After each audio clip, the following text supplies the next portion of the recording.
आज भारत में political stability है, इकोनॉमिक स्टेबिलिटी है, पॉलिसी में पारदर्शिता है, प्रेडिक्टेबिलिटी है। आज भारत विश्व की सबसे तेज ग्रो करने वाली मेजर इकोनॉमी है और बहुत जल्द विश्व की तीसरी सबसे बड़ी इकोनॉमी बनने जा रहा है। साथियों, भारत की विकास यात्रा में जापान हमेशा एक अहम पार्टनर रहा है। मेट्रो से लेकर मैन्युफैक्चरिंग तक, सेमीकंडक्टर से लेकर स्टार्टअप्स तक, हर क्षेत्र में हमारी साझेदारी आपसी विश्वास का प्रतीक बनी है। जापानी कंपनियों ने भारत में $40 बिलियन से ज्यादा का निवेश किया है। मात्र पिछले 2 वर्षों में $13 बिलियन का प्राइवेट इन्वेस्टमेंट हुआ है। जेबीआईसी कहता है कि भारत सबसे प्रॉमिसिंग डेस्टिनेशन है। जेट्रो बताता है कि 80% कंपनियां भारत में एक्सपांड करना चाहती है और 75% ऑलरेडी मुनाफे में है। यानी in India capital does not just grow, it multiplies. साथियों, पिछले 11 वर्षों में भारत के अभूतपूर्व ट्रांसफॉर्मेशन से आप सब भली भांति परिचित है। आज भारत में पॉलिटिकल स्टेबिलिटी है, इकोनॉमिक स्टेबिलिटी है, पॉलिसी में पारदर्शिता है, प्रेडिक्टेबिलिटी है। आज भारत विश्व की सबसे तेज ग्रो करने वाली मेजर इकोनॉमी है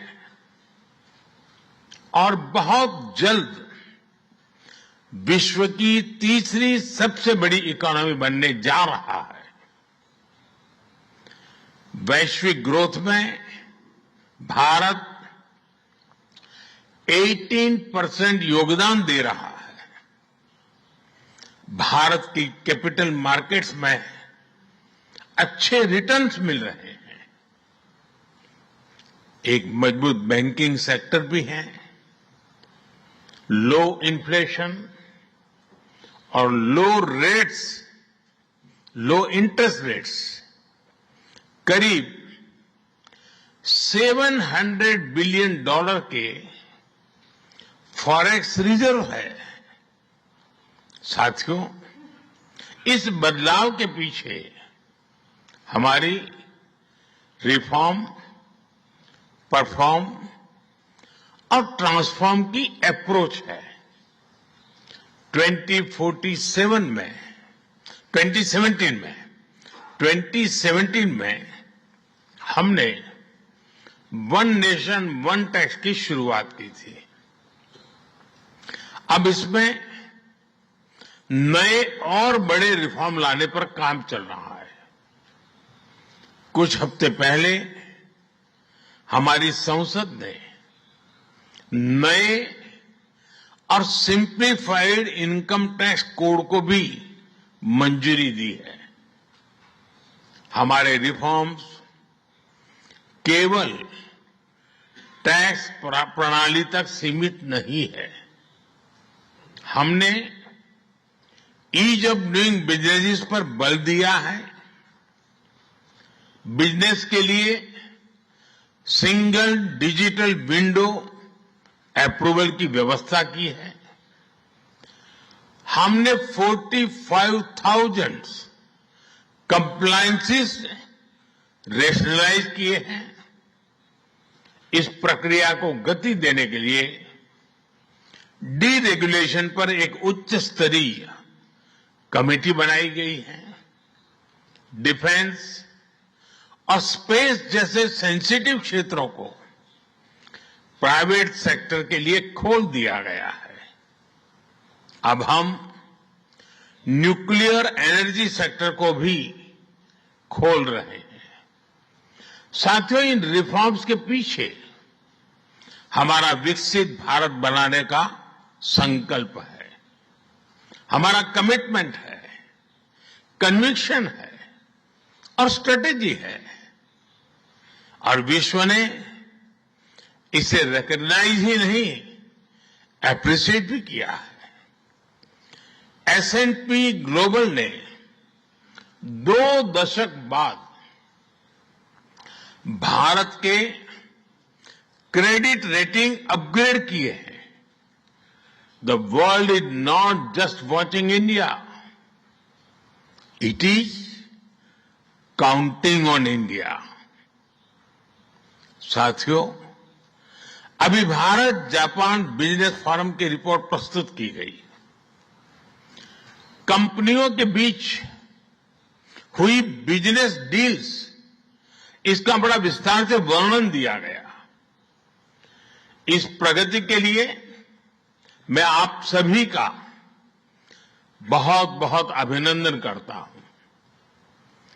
हमारी साझेदारी के लिए मैं भी कुछ सुझाव बड़ी नम्रतापूर्वक आपके समक्ष रखना चाहूंगा। पहला है मैन्युफैक्चरिंग। ऑटो सेक्टर में हमारी भागीदारी बेहद सफल रही है और अभी प्रधानमंत्री जी ने इसका विस्तार से वर्णन किया। हम साथ मिलकर वही magic batteries, robotics, semiconductor, ship building और न्यूक्लियर एनर्जी में भी दोहरा सकते हैं। साथ मिलकर हम ग्लोबल साउथ, विशेषकर अफ्रीका के विकास में अहम योगदान दे सकते हैं। मैं आप सबसे आग्रह करता हूं, कम make in India, make for the world. Suzuki और डाइकिन की सक्सेस स्टोरीज आपकी भी सक्सेस स्टोरीज बन सकती है। दूसरा है टेक्नोलॉजी और innovation. Japan tech powerhouse है और भारत एक टैलेंट पावर हाउस है। भारत ने AI, semiconductor, quantum computing, biotech और स्पेस में बोल्ड और एम्बिशियस इनिशिएटिव लिए हैं। जापान की टेक्नोलॉजी और भारत का टैलेंट मिलकर इस सदी के टेक रिवॉल्यूशन का नेतृत्व कर सकते हैं। तीसरा क्षेत्र है ग्रीन एनर्जी ट्रांजिशन। भारत तेजी से 2030 तक 500 गीगावाट रिन्यूएबल एनर्जी के लक्ष्य की ओर अग्रसर है। हमने 2047 तक 100 गीगावाट न्यूक्लियर पावर का भी लक्ष्य रखा है। सोलर सेल्स हो या फिर ग्रीन हाइड्रोजन, साझेदारी की अपार संभावनाएं हैं। भारत और जापान के बीच जॉइंट क्रेडिट मैकेनिज्म पर समझौता हुआ है। इसका लाभ उठाकर क्लीन और ग्रीन फ्यूचर के निर्माण में सहयोग किया जा सकता है। चौथा है नेक्स्ट जेन इंफ्रास्ट्रक्चर। पिछले एक दशक में भारत ने नेक्स्ट जनरेशन मोबिलिटी और लॉजिस्टिक इंफ्रास्ट्रक्चर में अभूतपूर्व प्रगति की है। हमारे पोर्ट्स की क्षमता दोगुनी हो गई है। 160 से ऊपर एयरपोर्ट्स हैं। 1000 किलोमीटर लंबी मेट्रो लाइन बनी है। जापान के सहयोग से मुंबई और अहमदाबाद हाई स्पीड रेल पर काम चल रहा है। लेकिन हमारी यात्रा यहीं नहीं रुकती। Japan's excellence and India's scale can create a perfect partnership. पांचवा है स्किल डेवलपमेंट और people to people ties. Bharat का स्किल्ड युवा टैलेंट वैश्विक जरूरतें पूरी करने की क्षमता रखता है। इसका लाभ जापान भी उठा सकता है। आप भारतीय टैलेंट को जापानी भाषा और सॉफ्ट स्किल्स में ट्रेनिंग दें और मिलकर एक जापान रेडी वर्कफोर्स तैयार करिए। A shared workforce will lead to shared prosperity। साथियों, अंत में मैं यही कहना चाहूंगा, India and Japan partnership is strategic and smart, powered by economic logic. We have turn shared interest into shared prosperity. India is the springboard for Japanese businesses to the global south.